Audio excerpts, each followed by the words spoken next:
दिल्ली किसका के इस एपिसोड में आज हम आपको ऐसी सीट का समीकरण समझाने जा रहे हैं जहां से आम आदमी पार्टी के टिकट पर जो उम्मीदवार चुनावी मैदान में हैं वो पंजाब सरकार की पोस्ट मैट्रिक स्कॉलरशिप योजना 245 करोड़ रुपए आवंटित ताकि अनुसूचित जाति के विद्यार्थियों को मिले उच्च शिक्षा। अगर मुझे ये स्कॉलरशिप ना मिलती तो शायद मैं अपनी पढ़ाई जारी न रख पाती। 2,31,000 विद्यार्थी पंजीकृत, 92 करोड़ की रकम दी जा चुकी। मैं AI/ML हमेशा से पढ़ना चाहता था। अगर स्कॉलरशिप नहीं होती तो मैं कभी भी एडमिशन नहीं ले पाता ऐसे कोर्स में। मुख्यमंत्री भगवंत सिंह मान की कोशिशों से पंजाब बन रहा है रंगला पंजाब। कभी आम आदमी पार्टी में रहे नहीं, तो वहीं बीजेपी और कांग्रेस की तरफ से जो उम्मीदवार चुनावी मैदान में हैं वो दोनों ही आम आदमी पार्टी से जुड़े रहे, विधायक रहे और उनमें से एक तो पिछले कुछ महीनों पहले तक मंत्री भी रहे। जी हाँ, आप समझ गए होंगे, विधानसभा सीट का नाम है बिजवासन, जिसका समीकरण आज हम आपको समझाएंगे। और जिन मंत्री का जिक्र हम कर रहे थे वो हैं कैलाश गहलोत, जिन्हें बीजेपी ने बिजवासन से चुनावी मैदान में उतारा है और इस वजह से बिजवासन हॉट सीट बन गई है।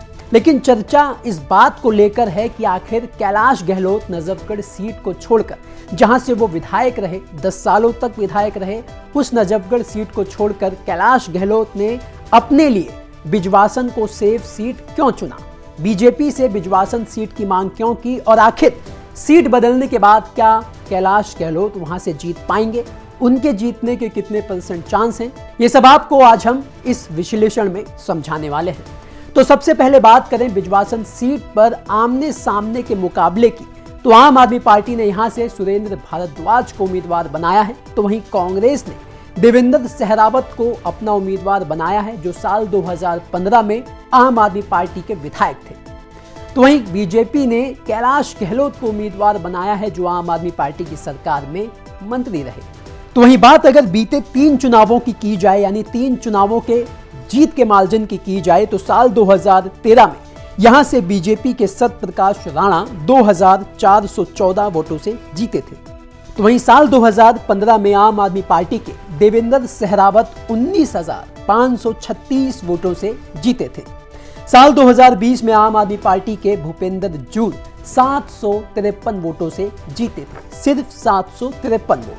तो वहीं बात अगर साल 2020 में हुए विधानसभा चुनावों के नतीजों की जाए, तो साल 2020 में आम आदमी पार्टी के भूपेंद्र जून को 57,271 वोट मिले थे, बीजेपी के सत्यप्रकाश राणा को 56,518 वोट मिले थे। तो वहीं कांग्रेस के प्रवीण शर्मा को सिर्फ 5,937 वोट मिले थे।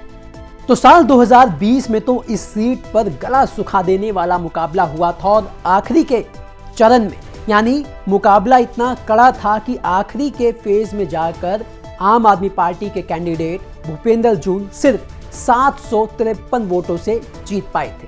लेकिन इस बार कौन जीतेगा, अगर इसका अंदाजा लगाना हो तो अगर हम लोकसभा के नतीजों को, साल 2024 के लोकसभा चुनाव के नतीजों को अगर विधानसभा वाइज कन्वर्ट करें, तो आंकड़े ये बताते हैं कि साल 2024 में हुए लोकसभा के चुनाव में यहां से इस सीट से कमलजीत सहरावत काफी आगे रही थी। तो वहीं बात अगर बिजवासन सीट के समीकरण की जाए, तो बिजवासन विधानसभा जाट बहुल सीट है, जहां 17% जाट, 10% राजपूत, 12% ब्राह्मण, 4% मुस्लिम और बाकी OBC और दलित वोट निर्णायक भूमिका निभाते हैं।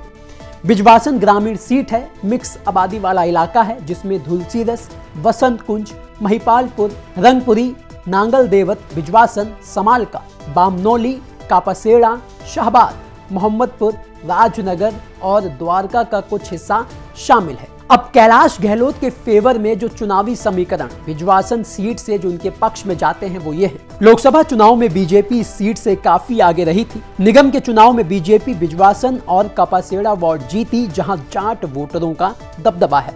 कैलाश गहलोत को जाट चेहरा होने का फायदा मिल सकता है। 2020 में बीजेपी यहां से सिर्फ 753 वोटों से हारी थी। तो वहीं जो फैक्टर उनके खिलाफ काम कर सकता है वो ये है कि निगम के चुनाव में आम आदमी पार्टी ने 5 में से 3 वार्ड में यहां से जीत दर्ज की थी, जिसमें शहरी इलाके हैं। कैलाश गहलोत को टिकट मिलने से सत्यप्रकाश राणा, जो बीजेपी के साल 2020 के उम्मीदवार थे, उनके समर्थकों में नाराजगी है, जो 2020 में सिर्फ 753 वोटों से हारे थे। देवेंद्र सहरावत जो कांग्रेस के टिकट पर चुनावी मैदान में हैं, वो जाट वोट में सेंधमारी कर सकते हैं और पिछली बार कांग्रेस को इस सीट पर सिर्फ 5,900 के करीब वोट मिले थे और अगर इस बार हैवीवेट कैंडिडेट जो देवेंद्र सहरावत हैं उनके चेहरे पर कांग्रेस के वोट बढ़ते हैं तो यहां पर कैलाश गहलोत की मुश्किलें बढ़ सकती हैं। तो कुल मिलाकर जाट और राजपूत के कॉम्बिनेशन को देखते हुए जो बीजेपी का काडर वोट माना जाता है दिल्ली में, उस समीकरण और 5 साल की एंटी इनकम्बेंसी और साल 2020 के चुनावी नतीजों को देखते हुए कैलाश गहलोत को लगा कि ये फैक्टर जो है वो बीजेपी के पक्ष में यहां से जीत का काम करेगा और यही वजह है कि कैलाश गहलोत ने बीजेपी से नजफगढ़ को छोड़कर बिजवासन सीट की मांग की। उन्हें बिजवासन सीट मिली भी, लेकिन कैलाश गहलोत के लिए मुश्किल ये हो गई कि कांग्रेस ने देवेंद्र सहरावत जो आम आदमी पार्टी के कभी विधायक रहे, उनको अपनी पार्टी में शामिल कराकर टिकट दे दिया। अब वो चुनाव लड़ेंगे, वो कितने वोट काटेंगे। और दूसरी बात, सबसे बड़ी परेशानी तो है बीजेपी का खुद का काडर, सत्यप्रकाश राणा के समर्थक जो कैलाश गहलोत को टिकट मिलने के बाद उनका विरोध कर रहे हैं और खुली बगावत अब उन्होंने कैलाश गहलोत के खिलाफ कर दी है। तो देखना यह होगा कि बगावत के बीच कैलाश गहलोत इस सीट को कैसे निकालते हैं। तो ऐसे ही एक एक सीट का समीकरण लगातार हम आपको समझाते रहे, आगे भी समझाएंगे। देखते रहिए दिल्ली तक।